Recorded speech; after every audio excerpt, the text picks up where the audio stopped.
Hello everyone, what's up? So the algorithm suddenly decides कि it likes me now and मेरी videos को ज़्यादा reach मिल रही है, तो मुझे ज़्यादा queries और questions आ रहे हैं and I'm very happy about it. तो मेरा first question जो मुझे बहुत बार आ चुका है अभी तक मेरी mail में और मेरे comments में कि is MBA really worth it? Firstly, to analyze if something is worth it or not worth it, I have to analyze कि तुम्हारा objective है क्या MBA करने के पीछे. तो I have always been a fan of freelancing. ठीक है, आई वॉन्टेड टू, मतलब मेरे को हमेशा से ऐसा रहा है कि कहीं भी कभी भी पैसे कमा लो और हर गिग को मोनेटाइज कर लो without like losing your passion, क्योंकि I am not very corporate kind of girl. MBA करके अगर मेरे को कॉर्पोरेट में ही जाना है और कॉर्पोरेट में ही रहना है तो वो मेरा ऑब्जेक्टिव नहीं है, और MBA से मेरा सिर्फ उधर ही पाथ जाता है. पर दूसरा पाथ है MBA करने के बाद जो हम एनालाइज नहीं करते, जो पाथ आई थिंक जो मैंने अपने लिए पेव करा है after or while doing an MBA is freelancing.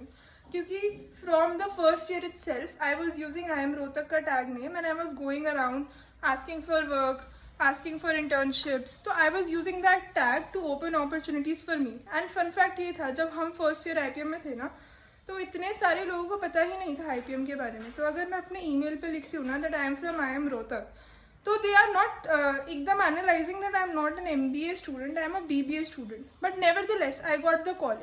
मेरे को बस ये है कि अगर मुझे कॉल मिल जाएगी I will be able to convince the person 8 out of 10 times probably. तो मुझे वो कॉल पे आना ही सबसे बड़ा चैलेंज था. कॉल पे आने के बाद क्या करना है वो मैं सॉल्व कर लूँगी, बट मुझे किसी के साथ कॉल पे आना पड़ेगा ना to crack opportunities.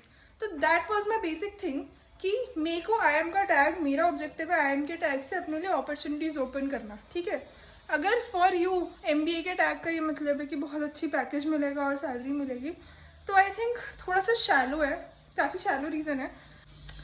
But again obviously at the end of the day मेरा गोल भी पैसा ही है. ऐसा नहीं है कि मैं सिर्फ पैसे के लिए नहीं कर रही हूँ. सब कुछ हर कुछ प्रोफेशनली तो पैसों के लिए ही करता है. तो डेफिनेटली सैलरी लेना एक गोल होना चाहिए, बट वो एक थोड़ा सा ब्रॉडर गोल होना चाहिए. सैलरी लेनी है, दैट आई गेट इट. कहाँ से सैलरी लेनी है, आपको कौन सी इंडस्ट्री में इंटरेस्ट है, आपको कौन से तरीके का काम करके वो पैसे कमाने हैं. देखो पैसे हर काम में है, ऐसा नहीं है कि पैसे नहीं है काम में. मेरी जो अभी सैलरी है उसके बराबर मैं फ्रीलांसिंग में भी कॉलेज के दौरान भी कमा चुकी हूँ उतना.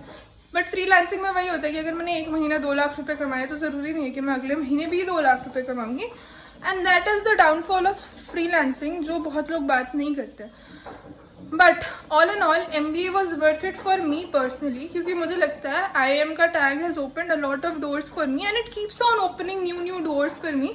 क्योंकि मैं अगर कहीं भी जाके बोलती हूँ कि मैं IIM से हूँ तो आई एम टेकन थोड़ा सा differently, that I have analysed. And बाकी सिर्फ ये नहीं है कि सिर्फ ओपनिंग स्टार्टर पॉइंट मेरे को मिल जाता है, talking point to be taken differently. Either they have a pre conceive notion और दे थिंक कि हाँ IIM के लोग अच्छे होते हैं. तो मतलब there is a bad notion also, there is a good notion also, but again there is a talking point involve. ठीक है, ये कॉन्ट्रोवर्शियल है कि IIM के लोग बेस्ट होते हैं नहीं होते हैं, क्या होता है, कितनी नॉलेज होती है उनमें नहीं होती. तो पीपल आर एटलीस्ट क्यूरियस, है ना. अगर कोई क्यूरियस होगा तो वो मुझसे बात कर लेगा, और अगर वो मुझसे बात कर लेगा तो अब सेकेंड स्टेप आता है मेरे कॉलेज पे नहीं, मेरी स्किल लेवल पे, एंड जो भी मैं कम्युनिकेशन कर रही हूँ या मैं कितनी पैशनेट हूँ जो भी वो प्रोजेक्ट कर रहा है उसके बारे में, कितना क्लिक होता है, कितना वाइब मैच होता है. But MBA does give you a good opportunity खोलने वाला थिंग कि आप नई नई अपॉर्चुनिटीज डिस्कवर कर सकते हैं. यू गो एनीवेयर, कहीं भी आप जाओ, इवन कास्टिंग के लिए अगर मैं चली जाऊँ, मैं बोलूँ IIM से हूँ, दे आर एक्चुअली शॉक्ड, है ना. तो थिंग्स वर्क दैट वेज की सिग्नलिंग है. दिस इज MBA और एन IIM का tag is a signalling, but it does not signal anything sadly.